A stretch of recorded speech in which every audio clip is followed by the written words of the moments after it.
Alright, so I don't know how well this is going to work, but I'm trying to record this so I can post it on YouTube. People who weren't able to make the class today.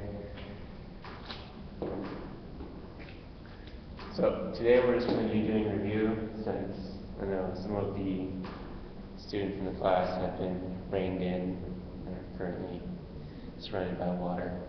So kind of the worst way to get waterfront property, right? So does anyone have any questions? Question? Doing some of the examples, and I just couldn't figure out the double angles. It'd be sine one way and then cosine the other way. I know you went over it. So you're talking about doing the strain transformations? Yeah, I just want to know if you could try to explain that again. Yeah. So basically we have a triangular element, right? And then we define strain is always in positive when it's expanding, and stress is positive when it's in tension, right? So we can call this as being strain in the y direction, strain in the x direction. And then again, here we have some new plane. We're calling this the x prime, so this is strain x prime. Then we have a shear. This direction, so this is shear, the x prime, y prime plane. So it's normal to the x prime plane in the y prime direction, right? And then we have, again, our shear here, which is the shear in the original plane, xy. So when we want to solve for the stress in the new x prime direction, what we're really doing is we're finding the component of each of these forces that is acting in that direction, right? So, for instance, we don't do the whole thing, we'll just do part of it. So do stress x prime is going to be equal to, say I just want to know the contribution from this point here, and I have some angle here, right? So that's theta. And this is just the convention that we use in the book, where this theta is defined as being positive for a counterclockwise rotation. And so you can change that, but then your equations are going to be different based on the breakdown of this. So the first thing I need to know to get the force provided by this, the stress in the y direction, I need to figure out this area, right? So if I define some normal area as the length of this hypotenuse, then the area that's acting in this direction is going to be equal to, again, the hypotenuse area times sine theta, right? So that's that area, right? And then I can break up this force into two components, right? So I'm going to have a component that's in the sigma prime direction, right?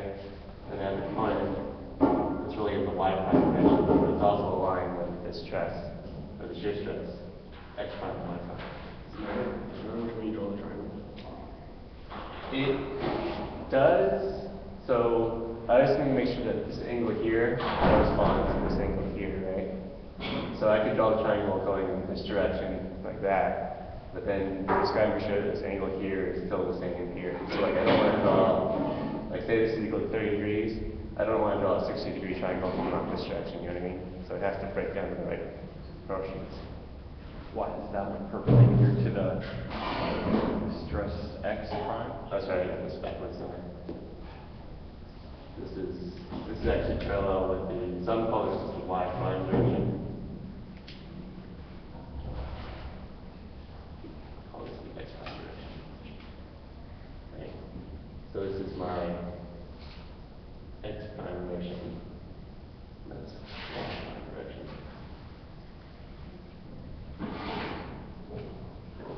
And can you explain that one up there? Why is that sine theta again?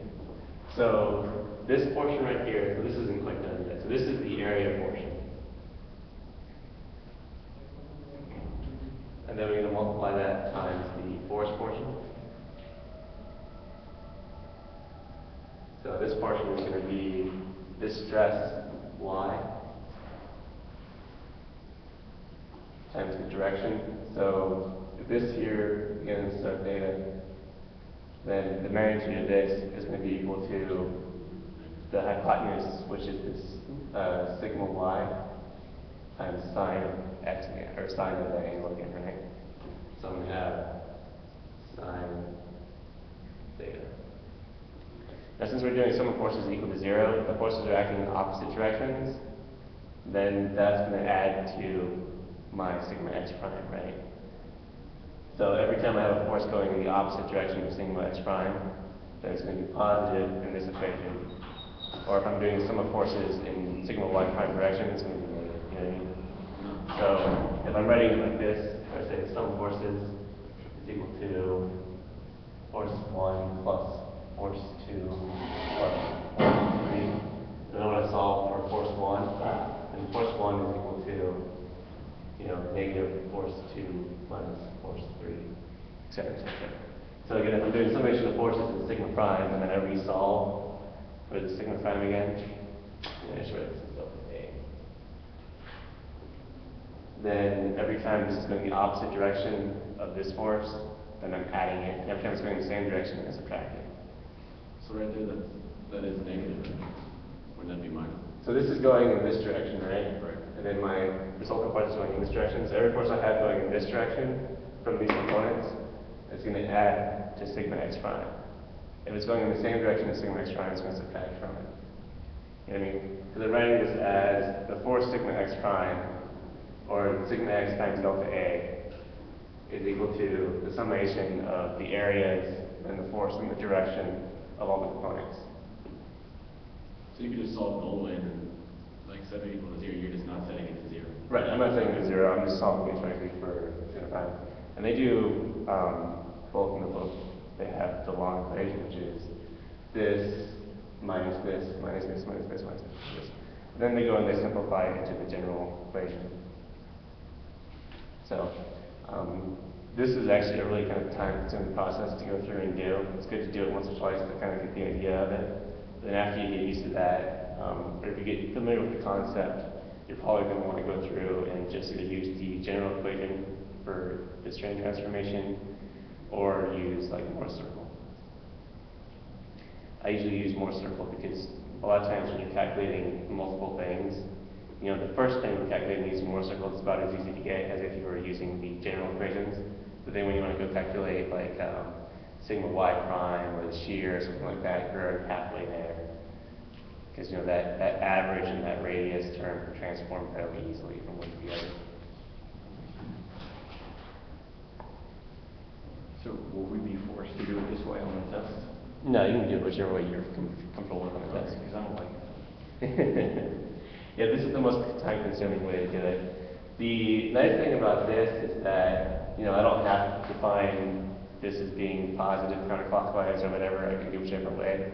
So if you're on the test, just make sure that whatever angle it's asking you to calculate, like if it gives you an angle that's clockwise, you're left with that's a negative to the counterclockwise convention. So you have to plug in negative whatever instead of positive whatever. You know what I mean? Like for instance,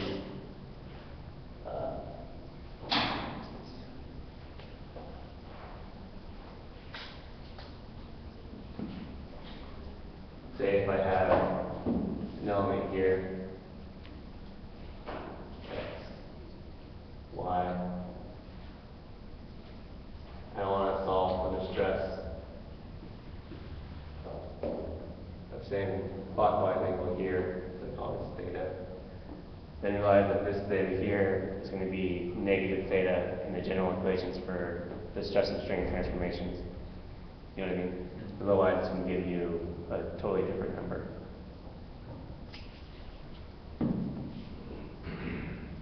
Does anyone have any more questions on? I don't even cover anything you guys are not comfortable with. Pretty much doing the same thing. There was one of the problems. The book had a certain angle. I don't know how they got it. Do you know which problem? It was 9.7, and it's the whole block is like tilted at an angle. So that's in the strain transformation, right? So, alright, so this one wants you to find the stress x and y at it's got a 60-degree plane, right, but it's given from the other angle. So it's saying, it starts this off at kind of an angle too, so it's kind of,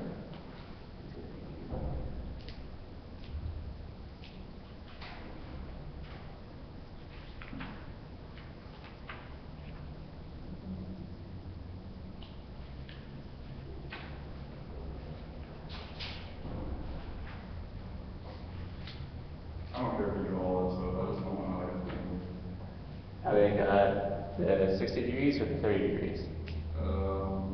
well, the book uses theta as negative 150 Negative 150? for the equation of 2 theta.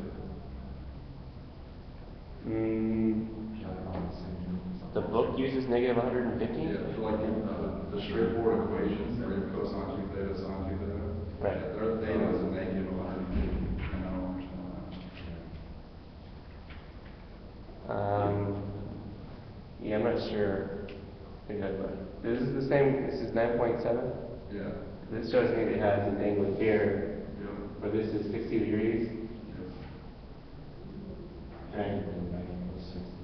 So really, if I want to find the stress in this plane, I have this angle here, this is 30 degrees, right?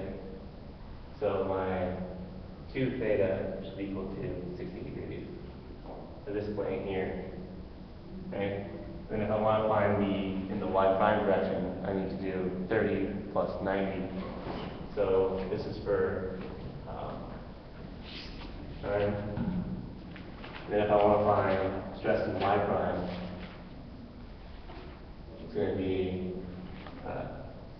30 plus 90 is equal to 120 degrees. And then if I want to put that into my transformation equation, I'm going to use twice that. So 2 plus 1 theta x equal to 240. So I'm not sure. You said the book uses. So the book uses 150. Negative 150. Uses negative 150. So is that like in the solutions manual or? Yeah, I don't have a solution manual for the book, so I'm not really sure. I think it works out to be the same though. Like, I think just negative 150 is just depending on where you're Negative start from. Negative 150 would be the same as finding the stress in the y for this 240. You know what I mean? So I do 360. Well, I think it's going to be 120 again. I'm not sure what I can do. Because it really shouldn't end up being 50.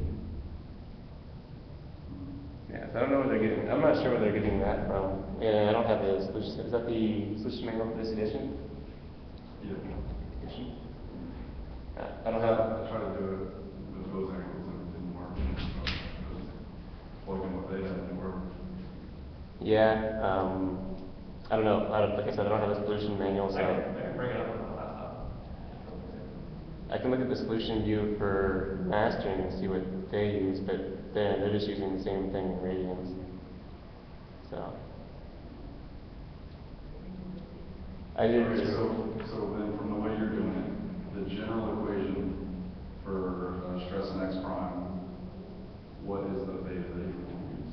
So the theta you're going to use, the general equation here, is this 30 degrees. Okay. Because you want to see if I have a counterclockwise rotation here, then this 30 degrees is going to work out, right? And then if I want to use, the problem is not asking for stress in the y prime direction, but if you want to use stress in the y prime, then you would use 30 plus 90 or 120. And then again, you have to multiply that by 2 when you plug into the general equation, and then you would get 60 and 240. So do you guys actually want to do that, or? Why did you use? I'm lost on why you used 30. So the convention that we established for the general transformation equation uses the counterclockwise rotation.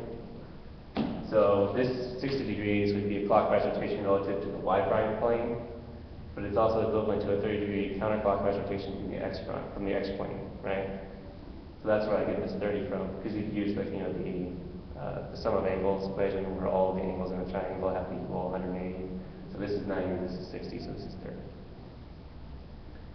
Let's go ahead and do this just for review. So it says we have a stress in the x of 89 megapascals.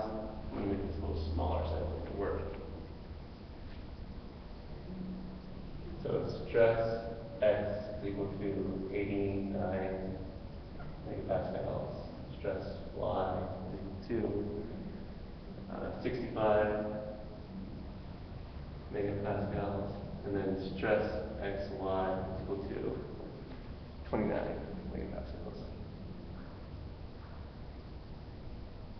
Now some of these things were a little bit confusing. I put some notes on here. I don't think this one was the problem. No. But on the diagram here, as they've shown it, they've drawn the shear stress xy as being opposite to our normal convention. So in our normal convention, x is the plane, right, and y should be positive coming up in this direction. So this is actually negative 29 PA. If you want to consider that. And you can draw this up here too. And the problem after this, the x, and there's a conflict between the numbers they give you and the diagram they give you. So I don't remember being a problem with this particular one. So if I want to solve for stress in the x prime direction, you can say stress x prime is equal to, you guys remember it? Stress on X plus stress on Y. Yeah. Divided by 2. Plus, right? Yeah. And then it's stress x minus stress y. Over 2. Cosine And then plus Shear. shear, right? Yeah. And then sine 2k, right? So that's the general equation we have here. And again, that's assuming that all the stresses that they're giving you are aligned with the standard conventions we have. And again, then the theta is counterclockwise. So this is my theta here, that's 30 degrees. The 2 theta is going to be equal to 60. So I can rewrite this as stress in the x prime direction is equal to 65 plus 9 or 89 is going to be what? 154 divided by 2 plus x minus y is going to be 24 for 2 cosine 60 degrees plus 29 divided by, which is negative 29 divided by 2. Oh, you're right. Why is that one negative? Just because the... So on this one, for the diagram here, they've shown, they drew a diagram and they say that stress xy is coming in this direction. So I have the normal plane to the x prime and then the negative x direction. So that's opposite of our normal convention. So I've switched what they've given me from 29 to negative 29. And I have sine 60 degrees. Then again, I can simplify this down. This is going to give me, what, 77? Plus 12. Cosine of 60 degrees is like 0.5, right? 1 Yeah. Minus 29, and then it's like 0.833, right?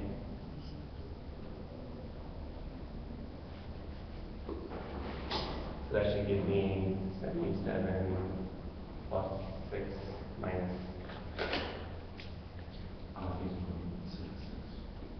What is it?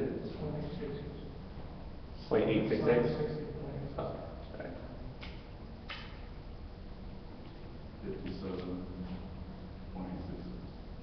57.66 is the final answer? 57.886.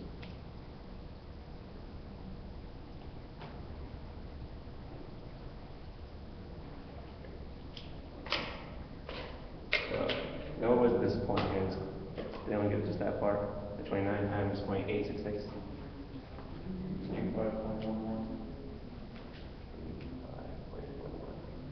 So hopefully that all matches up. See if we can get it on here. So that matches the answer that I calculated here and submitted into the system. This is correct. So did you guys get how we got this? Kind of the only thing that I found to be confusing about this kind of homeworks is that they give you these diagrams, and then they give you stress X, stress Y, shear X, Y.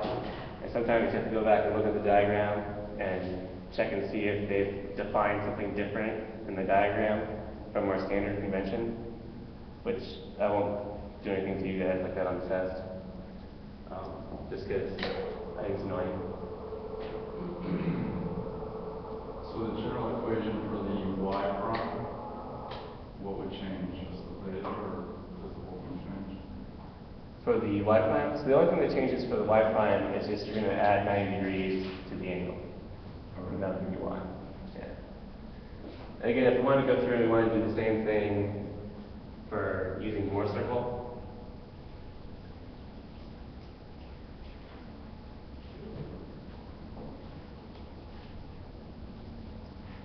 We're going to do pretty much the same thing, only the method we go at doing it is a little bit different. So first I'm going to find the average position here. So this is going to be equal to stress average. I shouldn't have erased all that stuff because we have my numbers on it. I think that's equal to 77. And then I'm going to find some, then I can actually plot these points here too. So I can come up here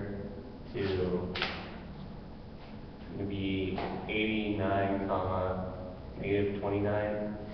Okay, so we have negative shear here and stress there. Okay?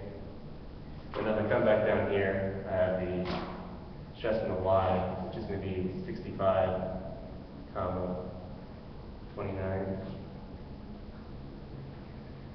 And then all I have to do is I can say, here's this radius here. I'm going to add some angle 2 theta to this position, and then I'm going to calculate my sigma prime, comma, shear x prime, y prime. Okay. For this 2 theta is going to be the 30 degrees. Well, the theta will be 30 degrees, the 2 theta will be 60 degrees, right? And then if I want to find my y prime, it's just going to be this corresponding point 180 degrees on the circle. Because if I multiply it 90 times 2, I get 180. So all I have to do is I have to find this component here, and then I can either add it or subtract it to get the opposite side. Does that make sense? So the stress in the x, so the difference between the stress in the x and the average stress is always the same on both sides. So the average stress always stays the same. So for instance, I calculated this as being, what is it, 59, 20 something. If I wanted to find stress in y, I can just say stress average minus stress x prime. Find that difference, and I'm going to add, subtract that from the average.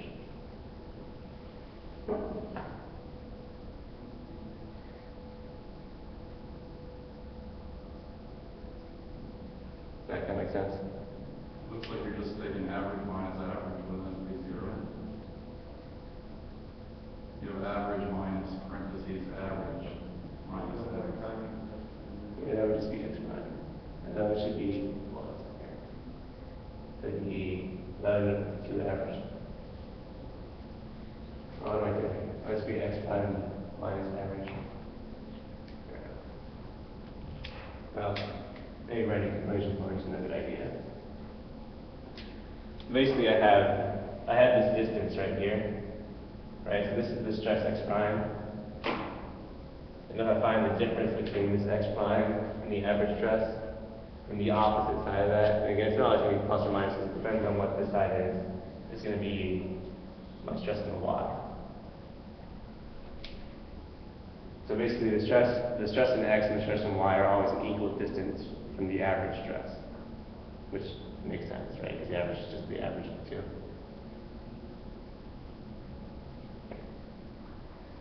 And the radius stays the same, right? Well, Yeah, the radius is always the same, so this is why this ends up being a circle. You could just use trig to find it, is that what you're saying? Yeah. This is like a graphical method, right?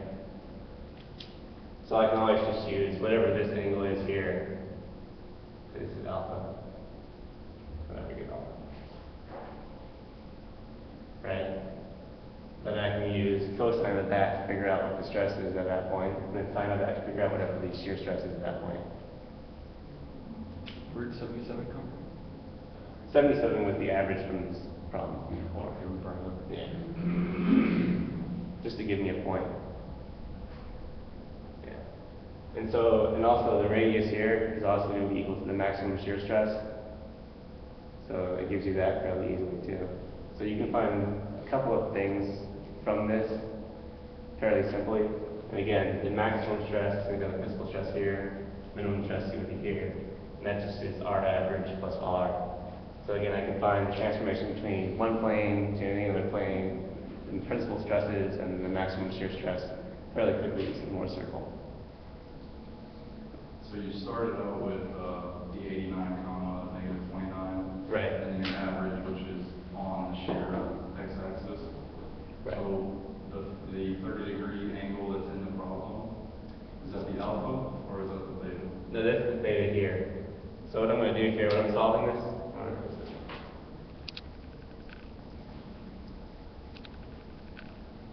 so if I want to find an arbitrary rotation between these two, what I'm going to do is I'm going to say alpha is equal to tangent inverse of 29 over 89, right? Just using trig. And then I can say my new angle here, when I want to calculate this x prime, I can say theta x prime is equal to theta average plus r cosine of alpha plus 2 theta. And again, writing it out kind of longhand makes it seem a little sillier than it is, but really I'm finding this new angle between my neutral axis, or really my principal axis, and whatever my new angle is, right? So I'm finding the angle from my current point to the principal strain, and then adding whatever my transformation is to that. The question? Alpha should equal tangent inverse of 29 over 89 minus 77, right? Yeah, sorry.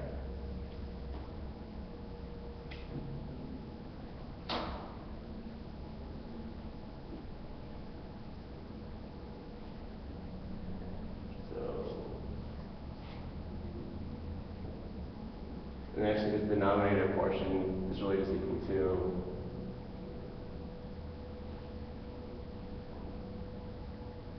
that, which is always the cosine component of that radius. Right? Because this is half of the distance between the 2 points.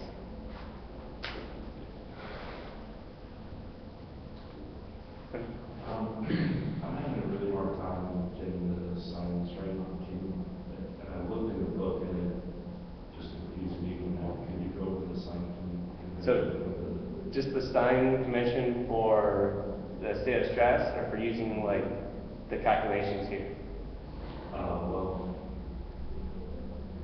for the general equation, as well as. Okay. So and then that'll work too for MoS circle. So we find the positive convention for a state of stress being the normal stress in x and y positive in tension, right?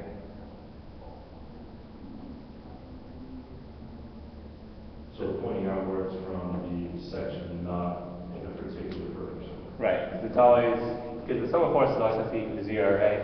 So these forces always have to be equal magnitude in opposite directions. So we define tension as being positive for normal stress. And then for shear stress, we define the positive direction as being, first, the convention is the plane it's normal to, and then the positive direction is the direction that it's pointing. So again, this is normal to the x direction in the positive y direction. And then the rest of these stresses, we usually use that for x and y, and then for these other ones, they have to be equal and opposite relative to this stress. So we define these as being relative to that point. Right? So I can really define this as being stress y(x), so that's equal to stress xy, or shear stress xy, or tau xy, whatever you want to call it. So rather than having it on here 4 times, I will only need one number because they're always all equal to each other. And to find the angle. Right, and then if I want to find some new stress relative to this, right, what I'm doing is I'm doing a counterclockwise rotation relative to the x plane. So this is my theta here, right? So I'm always starting from the x direction here, x, y, and then I'm doing some rotation, positive in the counterclockwise direction, right? So this theta here, if I rotate that way, it's going to be the same as I come up this direction, right?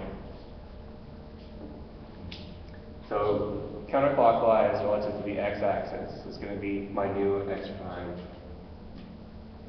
Okay, so and that was what you were saying earlier, is the theta that they give you is not always the theta that you have. Right, exactly. So for instance, if I were saying, the question we were just doing, they said, I'm defining a plane like through here, right? A, B, and then they said that this angle here relative to the y plane was 60 degrees, right? So that's the same as saying this here is equal to 60, right? This is always define our axis as being relative to the x direction. Then I can make this being, so if this is 60, then this has to be 30, right? Actually, that's not right. Yeah, it's just The other direction, right? If I do that.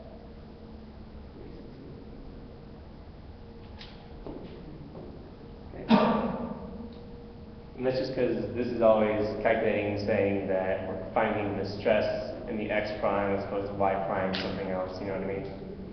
So you could define a different set of dimensions and solve for a new set of equations, but that would be easier. So it's easier just to try and figure out another dimension. And again, here we're always using that double angle when we're doing the general equations. So this is just this 30 would be the alpha, and then we plug it in and we do cosine of 2 alpha, or not 2 theta. So we plug in 60. The same thing with Morse circle. Any rotation on Morse circle is going to be twice the actual rotation. So, and then one of the ways that can help you remember that is that, like we were talking before,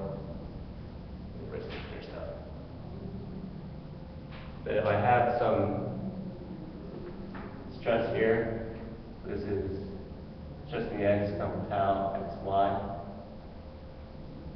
The y is always going to be 90 degrees from x, right? But in Morse circle, the y is always 180 degrees. This is going to be my stress y, comma, negative stress x, y. See that? So since this is 180 on Morse circle, but it's really 90 on the actual element, it's kind of a quick reference you can use to make sure you're using the right convention there. And again, here the book defines the stress xy as being negative upwards.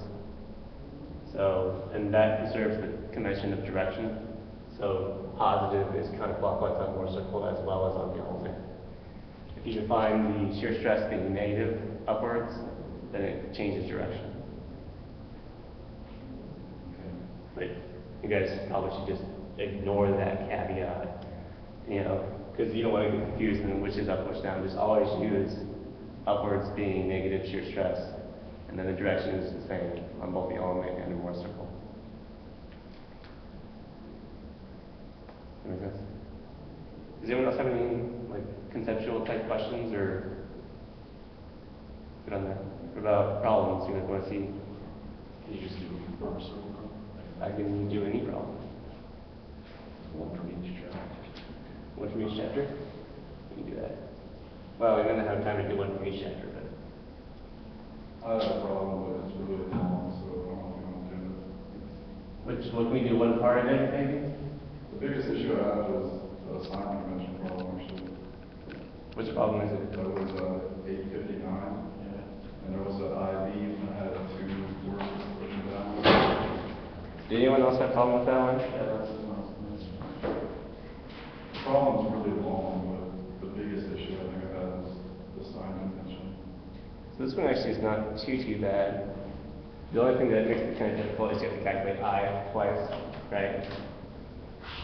So here we have, let's turn this on.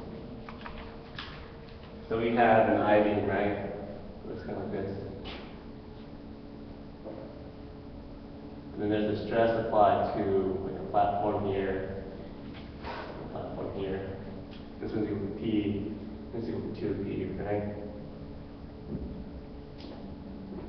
So the first thing I have to do is I have to figure out what moments are being applied to these, and I probably have to need to find some kind of coordinate convention that I can use to find this, right? So for the centroid of this, it's going to be right here, right? So I can define an x-plane here, or sorry, x-axis, and a y-axis. And again, the direction you choose for this is kind of arbitrary. You just got to make sure that you maintain, what is in compression and what is in tension for here. So I know I'm going to have a normal force in here of 3P, right? That's the first thing I can establish, because that's usually easiest to find, is the axial load. Then I also know I'm going to have some kind of bending moment, right? So I'm going to have a moment about x, and that's going to be equal to this P times this distance from the x-axis. So this distance here, they give me as being equal to, what? 75 millimeters. I'm going to work in meters if I like to. So 0.75.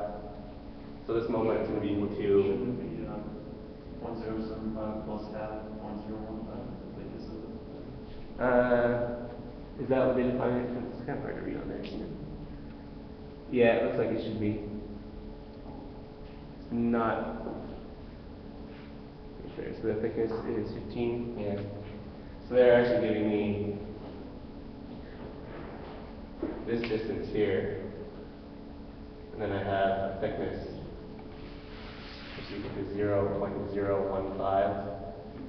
So this actual total distance is going to be equal to 0.075 plus 0.015 divided by 2 times P. Right? So that's correct. And then the other one they also give me the distance between P and the x-axis, or my y-axis here. So this, they give me this distance here is equal to 100, and this distance here is being equal to 150. Is that right? Yeah. So my moment about y is going to be equal to 0.25 times 2p, or 0.5p. Right? So those are all the loads I have applied onto the cross-sectional element. Right? So what I need to do is I need to figure out what the stresses that correspond with each load are, and then I can use that to find the maximum normal stress. So the easiest one to find is probably pretty obviously the normal stress, which is going to be equal to 3p, and then the cross-sectional area of this whole thing. Does anyone already have it? I don't question anyone's ability to calculate cross-sectional area. Yeah, it's 0.0105 square meters. So area equal to 0.0105 meters squared. And then we need to calculate the moment of inertia about the x and y axes, right? So I would say inertia x is going to be equal to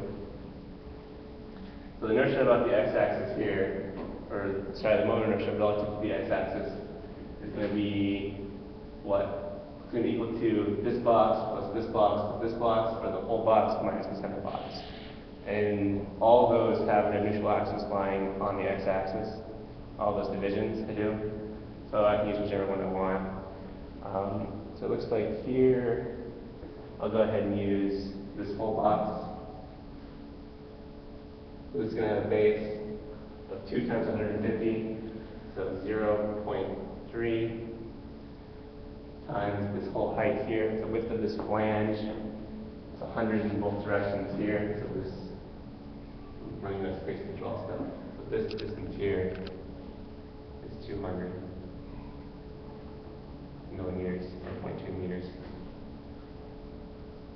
So that's going to be my height, 0.2 third, over 12, minus this cutaway section, which has a base of, what's it?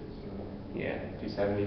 So it's going to be 0.27, and then its height is going to be that 0.2 minus 0.015. So that's going to be what? 0.185, right? There. So I do 0.2 minus 0.015. You said that was 0.27, right? Which one? Right above the 12? 0.27? Yeah, it looks like a 5. Oh, yeah. So I can calculate my moment of inertia about x, right? I'm not actually going to go through and calculate that. If you guys can do it on the calculator if you want. Then I get my moment of inertia about y. And again, I do the same thing, but my b and my h is switched, right? Because now I'm going about this axis. So I have 0.2 and 0.3 the third over 12 minus 0.185 and 0.27. I said 7, I still wanted to write 5. Third over 12. I can get my IY. So, Are you able to do that since their centroids aren't on the axis? So for these ones, the neutral axis of each of these boxes that I'm developing is on the axis, because really I have. Y-axis, not the flange, is what you call them? So what I'm considering is I'm considering this big box on the outside, right? And then a smaller box on the inside. I'm sorry, I thought you were adding the Okay. centroids. So I'm doing this as 2 squares, right? If I were to do it like as flange, web, then it wouldn't work out that nicely for y, right? Which is one of the reasons why I choose to use the big box, little box method as opposed to the 3 little boxes. It works out easier. And then when I go to do the flip, I can just change the positions of the b and the h, which works out nicely. And that's always going to be true for like an I loop, so you can stick with that. If this was like a C channel or something like that, then I would have to do more complicated stuff. But so does everyone get pretty comfortable with calculating like the I and the applied loads and the moments? You know, from the quiz that we did on Friday, calculating the moments might be a little bit of an issue for you guys in 3 dimensions. But probably in like 2 dimensions, it's not too much of a problem, right? Does anyone have any questions on how we got this far? Because the rest of it is not really very difficult. So I'm gonna erase this diagram because I don't need it anymore. I don't want more space for it. So if I want to calculate, I have my normal stress, right? You want to actually give what that is? Does anyone calculate it here from this 5 feet? It should be 3 divided by 0.105 feet. 285.7 feet. 285.7 feet. Then I'm going to have my stress from moment of the x-axis. This is going to be equal to mx divided by ix times y. Okay. So I actually still going to use that y. So the portion of the thing that has the largest distance, I'm trying to develop this small here.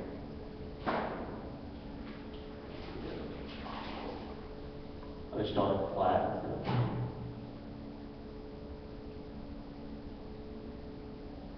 We define this is y, and this is x, right? I hope that matches what I drew before. X. I think I'm going to switch to 75 times p. Oh, that's right. Okay. So the maximum distance from this x-axis is going to be either this side, so one of these edges of the flanges, right?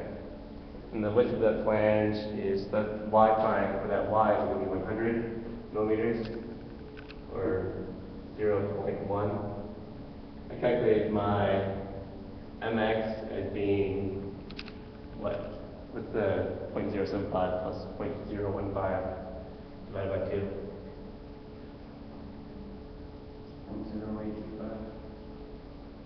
0.0825? 10825? 0.0825. And all that times p. And anyone bother calculating our ix yet? I'll go ahead and calculate that right now. At the moment, stress about moment about y is equal to what do we have? 0.5 p times the largest distance from the y-axis is 150 millimeters, so times 0.15 divided by y.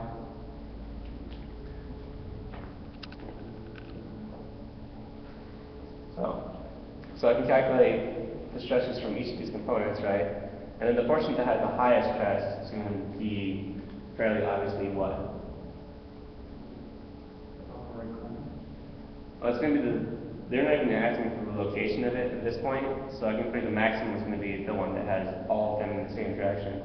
So the summation of all of that is actually going to be compressing because this normal stress is actually, this P is pushing downwards, so this is going to give me negative stress. And then I think you are correct, it's going to be the upright corner because I have a stress coming down here, so I'm going to have compression on this side, and a stress coming down here, so it's going to be compression on that side, right? So the place with the highest stress is going to be right there. And it's going to be some negative summation of each of all these. Okay, so hold on, you're saying the stress normal is going to be negative because of compression. Right. So then, are you making the stress from the moments negative or positive? So the stress from the moments is going to be distributed throughout the element, right? Okay. So, like if I were to draw the stress from the moment about x here, it's going to be negative on this side of the element and positive on this side of the element. You see that? Because I have a moment that's it's bending it like this, like that. So when I bend it like that, I'm shrinking this side and expanding this side. So this side is all in compression and this side is all in tension. And again, it's a linear function of the distance from the neutral axis. So this is going to be the max, this space here, and this space here is going to have the maximum compression from just that moment in the x. And then if I go and do the same thing for the y direction, say, stress positive in that direction, then it's going to be, should be like that. But this, okay, again, I'm bending it like this, right? Still coming into the page upward here. So I have maximum compression along this space. So the point where I have compression in both directions is or the highest compression in both directions is this corner here. So at that corner, these are all going to be negative. So when I take the summation of them, I'm going to get negative some function of p, right? Then I can figure out what that is. Now, did they give you? And they give you a p of 75 on this one here. But, so do you guys have any idea? I'm sure you guys probably tried it, did something wrong, it said you got the wrong answer. And then, do you really figure out where you went wrong? I'm feeling like an idiot right now, but I'm looking at the y-axis, looking at the x-axis, and you have both of them negative at that point in the top corner. Right. But I feel like if I do the right-hand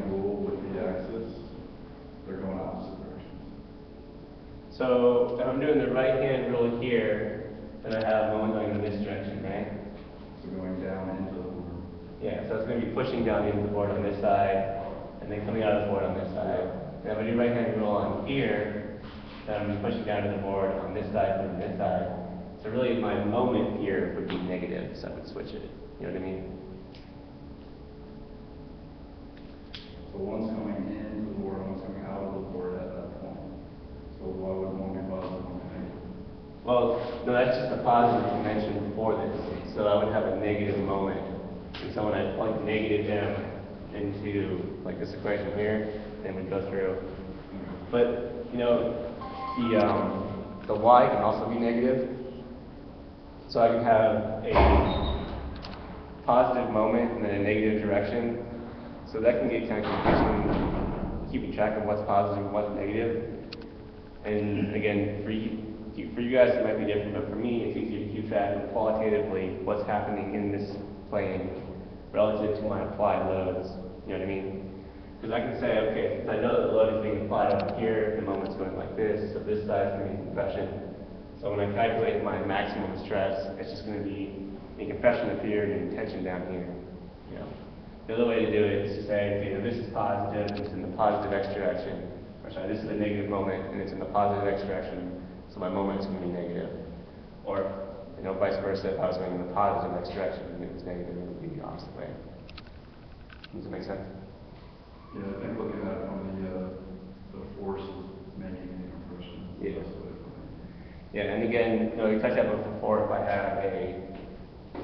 I just have a rectangle,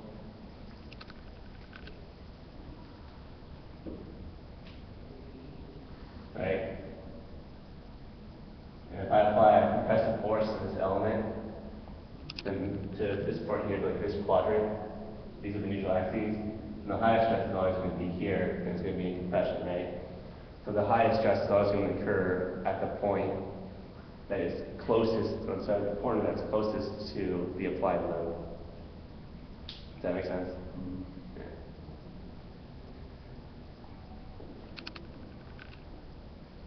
Right, so the same thing if I were to do the opposite, and I had a force pulling out at this point, then the highest stress would still be here, it would be in tension instead of compression.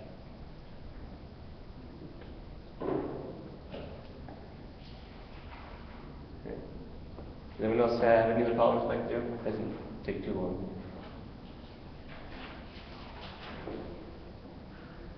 Does this stuff on the combined loading make sense to everybody?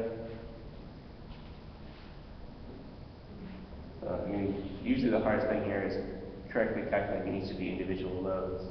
I mean, so you've got to be careful that you're not making any mistakes when you're calculating like I's and Q's and G's and stuff like that. Well, you shouldn't have to calculate G, but you know.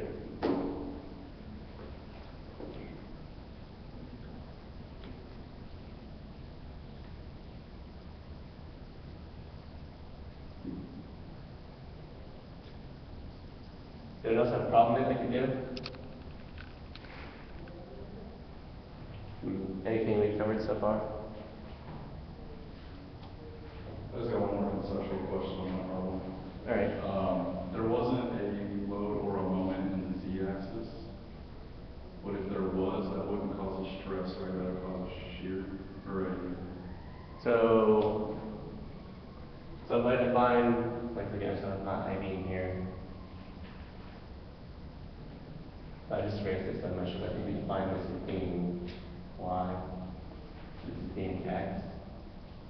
Right. Okay. So the z-axis is being out of the plane, right? So the p is actually being applied along the z-axis. Okay, then I mean, Right. perpendicular. Right. So if you had like a force like in the x-axis here, then that would be a shear force, and you'd have to use the equation for transverse shear. So you have shear is equal to V, which is the shear force, times Q over I T, right? And that's going to scale depending on how far away you are from like the y-axis. This is V and X, right? It's going to be the highest when you're on the neutral axis.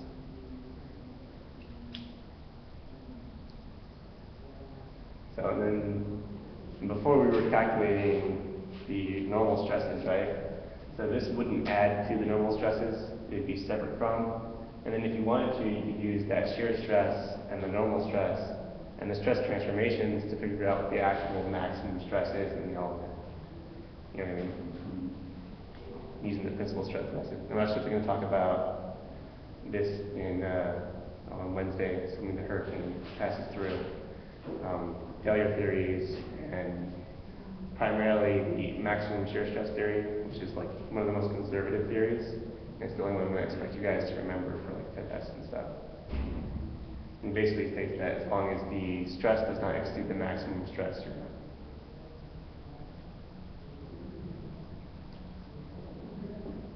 So does anyone have any more? No, has any follow-up questions? I was wondering about the maximum shear in the plane. Right. I didn't really get what plane you were talking about. So for all these stress transformations we've done so far, we're only considering plane stress, right? So the stress and the shear stress and the z direction are all equal to 0. So if I have an element like this, right?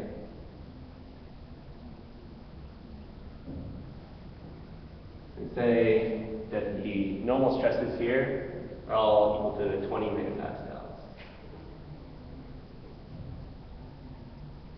And then this orientation, shear stress, equal to 0. Right? So if I were to draw a MoS circle of this in this plane, I would get a dot, essentially, right? No shear stress, so regardless of how I change the orientation of this in plane, the stresses stay the same. Does that make sense? But if I consider this out of plane, so say I'm going to take a section of this right here, right? And then I were to rotate this, then I would still have my stress in the y, but instead of having stress in the x, I would have stress in z, right? So it's going to be stress z,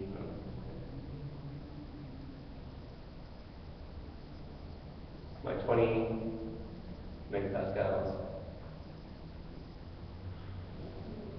It's going to be stress zy to 0. Okay, does that make sense? So then if I change my orientation here, but then if I go and I do more circle of this, I end up with something that looks like this, right? Right, because I have 0, 20, average of that's going to be 10. And so my maximum shear stress in this plane is going to be equal to 10 megapascals. Right? So even if I have planar stress where I'm pulling in x and y, there's going to be shear in a three-dimensional element if I come out of that plane. If I stay in that plane, it's going to be equal to 0. Right? So if I go, I'm using, like I was talking before, using the maximum shear stress theory, that would state that the in-plane shear would not cause failure, but the out-of-plane shear would. Which is why you have to use this instead of the other one. It's essentially a failure theory for ductile materials, and the explanation of it is that materials fail when the grains relative to each other slip or shear, and so that slipping is what ultimately causes the failure of the material. And so since the grains in most material are randomly organized in different positions, any of them can slip in any direction, right? So the one that's going to slip first is the one that's oriented with the shear stress, or with the maximum shear stress. Can you go over the equation for that? It was like a square root something. Yeah, so this is one of those, like a conditional statement. So if the second principal stress is less than 0, then the maximum, called absolute shear stress, is equal to the first principal stress minus the second principal stress divided by 2. If that's not true, then the absolute stress is equal to the first principal stress divided by 2. So basically, we're looking at the largest difference between stress and strain. If we assume that the stress in the z direction is equal to 0, then anything minus 0 is going to be less or more than something minus a positive something, or something that has the same convention as the other thing. Does that make sense? And again, this is a little bit deceiving because if you had both the stresses negative, then this wouldn't be true either, right? Because if they're both negative, then you're still going to use this convention, but it's not even going to be this, it's actually going to be stress 2 divided by 2. You know what I mean? So it's whatever is the largest difference, and it really should be written as, and again, you guys can, if this makes sense, this is making sense to you, then please pay attention. If it doesn't make sense, then let me know. Okay? So I'm considering a three-dimensional element. I only have three principal stresses, 1, 2, and 3. And then the largest difference from those is going to be stress 1 minus stress 3 divided by 2. But if 1 and 2 have the same magnitude and 3 is equal to 0, then it's always going to be just 1 divided by 2, right? So in a three-dimensional element, we're assuming that z is equal to 0. The third principal stress is always going to be aligned with the z-axis and equal to 0, right? But since we have to order these 1, 2, 3 in order from largest to smallest, then, you know, if the second principal stress in plane is less than 0 and the first principal stress is greater than 0, and when I go and do this, I really have to make the second principal stress equal to z, and the third principal stress equal to negative something. Is that kind of clear? Not really, is it more confusing than anything? We can also visualize that using Moore circle. So say I have a principal stress in plane, stress 1, stress 2. Right? So this is going to be the in-plane Moore circle, but I can also do a Moore circle between the z direction and these two. So that's going to look like this. Right? And so since this is higher than this, then the maximum shear stress is going to occur in this third plane as opposed to the second plane. Whereas if I have one positive and one negative, then I'm going to have one circle like that. So this is stress 1, stress 2. And then relative to my z-axis, I'm going to have two smaller circles like this. And those are both smaller than the bigger one. Right? And there's some figures like this in the book too, which are a little bit cleaner if you guys want to do those. Dead professional artist. Does that make things a little clearer? That'd be if one of the stresses was in compression. Yeah, so like if stress 1 was in tension and stress 2 was in compression, or in compression, tension and compression. So, is everyone clear on this maximum shear stress stuff? And again, if they ask you for the in-plane maximum, then it's just the 1 minus 2 over 2. Or the radius of the Moore circle.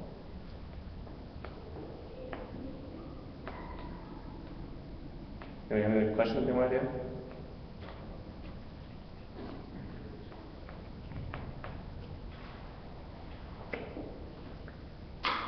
You just want me to just pick one at random? You just want me to do a question from chapter 10? So you guys can have a head start on that? No? Right. What do we have to do this week? Just what was the So we were supposed to cover chapter 10 today and chapter 11 on Wednesday. So we'll cover chapter 10 on Wednesday and chapter 11 on Friday. And then the homework for those we do on next Monday. 10 and 11 Yeah. In chapter 10 homework is actually up now. I set up to come online and start class today.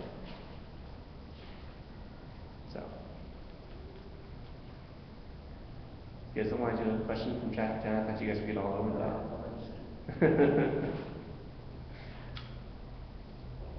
Alright, so the first one I had you guys do in chapter 10 is they want you to calculate the state of strain at a point on an arm that has the components EX, EY, and gamma XY.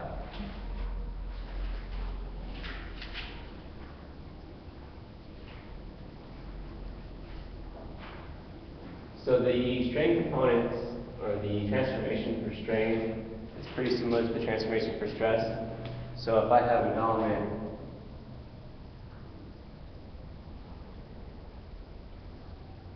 and I define the strain x equal to some value, let's say 300,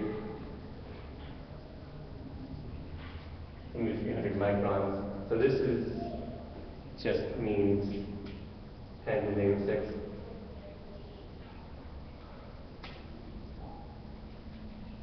And the book doesn't seem to use that very much, but I think it's a little bit easier than writing something out. And then EY has a compressive strain of 460 microns. And then my shear strain is equal to negative 710. And again, you guys probably have different numbers when you go through and do the example for yourself, or the problem for yourself. And again, this is in radians. It's 10 to the negative 6. But usually you can just leave it as unitless, because the unitless number, or radians, is a unitless figure anyways. So if I want to figure out the state of strain, or the principal components of strain in this element, I can use the same process as I did before, except for the only thing that changes between I'm going to write this out. So the transformation for stress in the x prime is equal to x plus y over 2 plus x minus y over 2 plus shear xy. Oh, sorry, that would cosine the second ones. Cosine 2 theta plus shear xy sine 2 theta. Sorry, I can't remember that space there.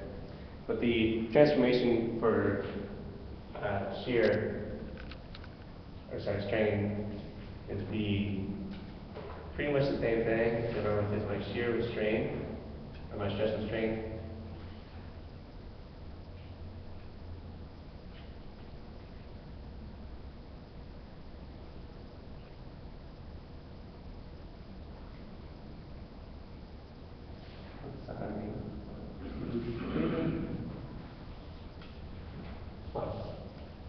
but my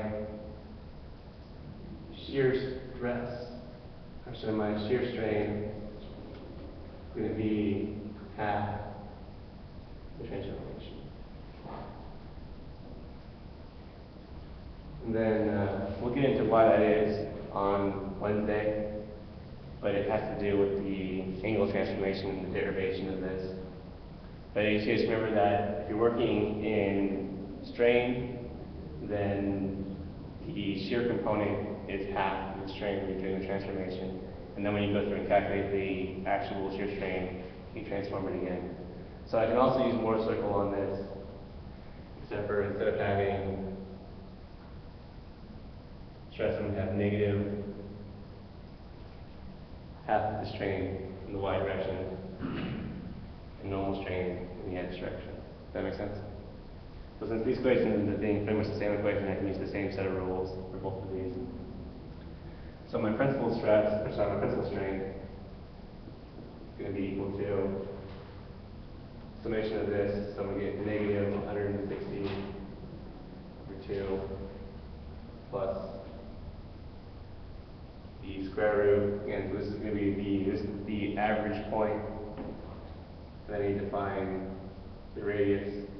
This is going to be 760 over 2 squared plus, again, half of this, so we get 710 over 2 squared. So this is going to be equal to, what, negative 80? Plus, again, this is for the first strain. I'm going to have a calculator on this real quick. So 760 divided by 2 is going to be 380 squared plus 355 squared. Where the square root come from? Yeah. So this is the R portion of the MoS circle. I'm doing that. So again, if I'm doing this out here, I have average and then this is x gamma x y over 2, right? So if I wanted to know what this radius is, I can say this distance here is equal to ex minus ey divided by 2. And then this distance here is just equal to stress xy divided by 2. So if I do the Pythagorean theorem on this, I can say the distance r is equal to the root sum of squares of this component and this component. Does that make sense? So I can get this equation for the maximum shear strain, sorry. Do you guys unclear as to where this r is coming from? This is the same equation as I used for Mohr circle transformation of stress, only instead of using the shear stress, I'm using the shear strain divided by 2. Okay. So again, this is my average strain. This is the difference between my average strain and my strain in the x, this line right here, and it's equal to ex minus ey over 2, because that's half the distance between ex and ey is going to be down here, epsilon y, gamma x y. Does that make sense? And then this height here is just the strain, or half of the shear strain. So if I want to figure out what this r is, just using Pythagorean square, I have a b c squared is equal to a squared plus b squared. So I can say c is equal to the square root of a squared plus b squared. Right? You guys see the analog between that. So that gives me, yeah? So, is the average supposed to be the x plus the y or the x minus the y? The average is x plus y minus divided by 2, but I have positive and negative, right? So if I do 300 plus negative 460, I get negative 160. So shouldn't it actually be on the other side of the... Oh yeah, I was just drawing this in like the general term. Sorry. Yeah, so this average stress is actually going to be over here, right? And then this x here is going to be somewhere like 300 comma things. So not to scale.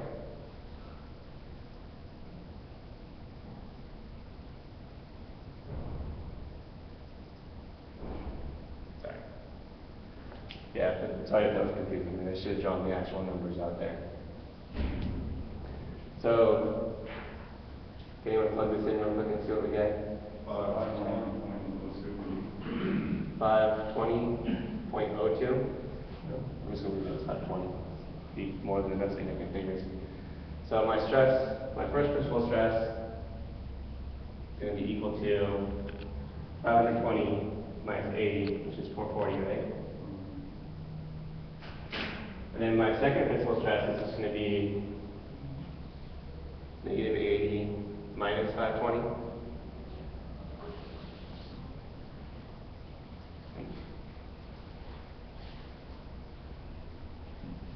That's negative 600.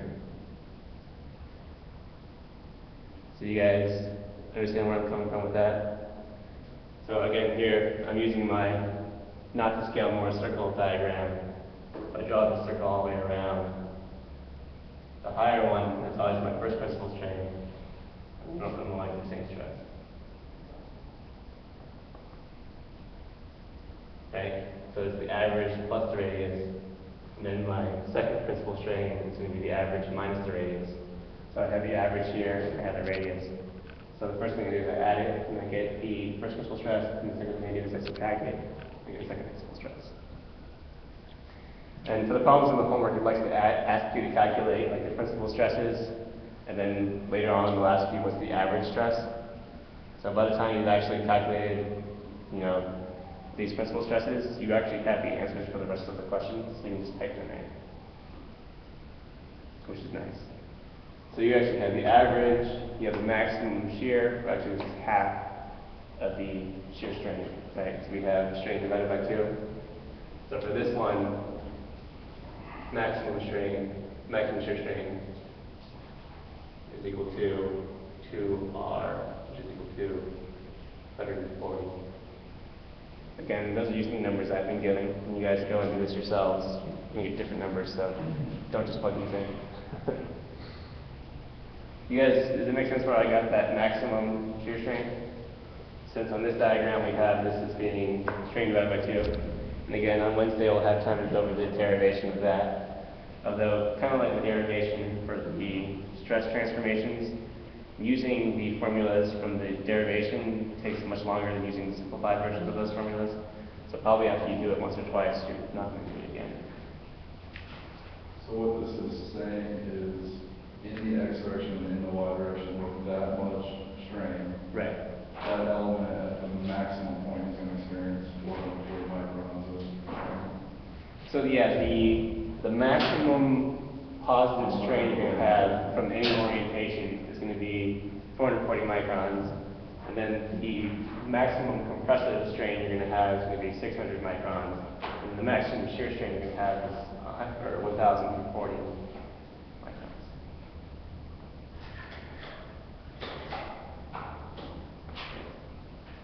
So again, and then we're also going to cover the transformation between stress and strain, which is only kind of complicated by the fact that plane stress and plane strain are not equivalent due to the Poisson effect. Because if you have, imagine if I have an element that's being stressed in the XY direction, it's going to experience a shrinking out of plane, right?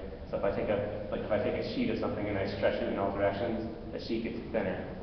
So even if there's no stress in the X direction, stress in the Z direction, there's still strain in the Z direction from that particular stresses.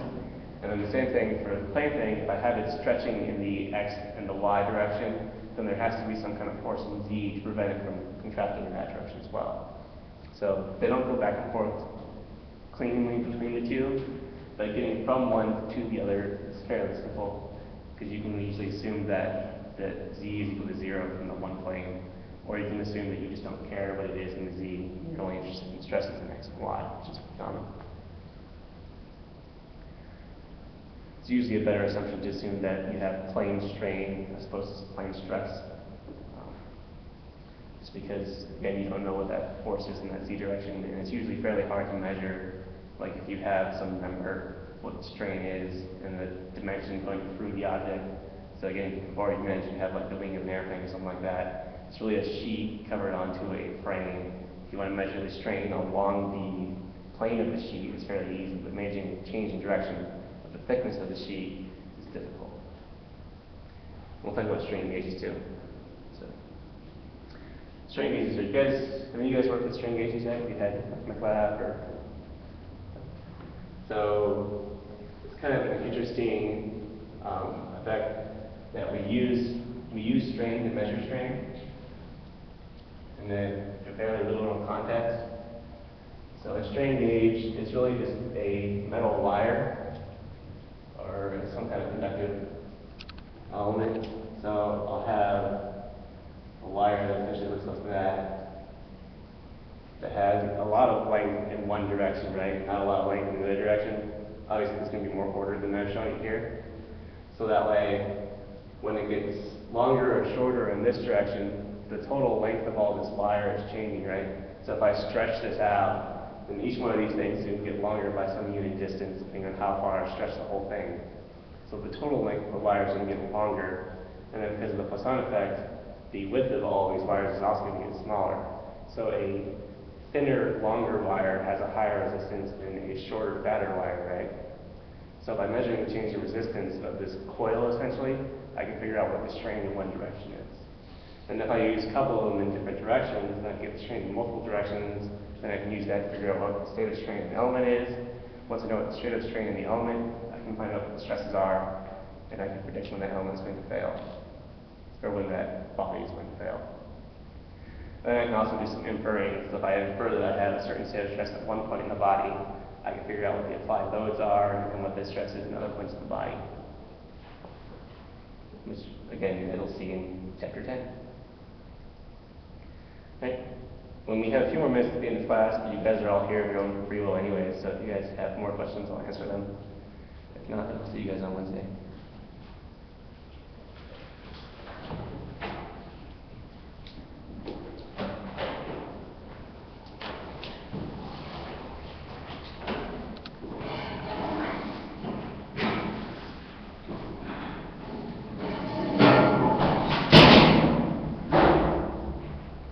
Excuse me, Dr. Aurora, does your computer have internet? It does. Well, this is not my computer, but it does.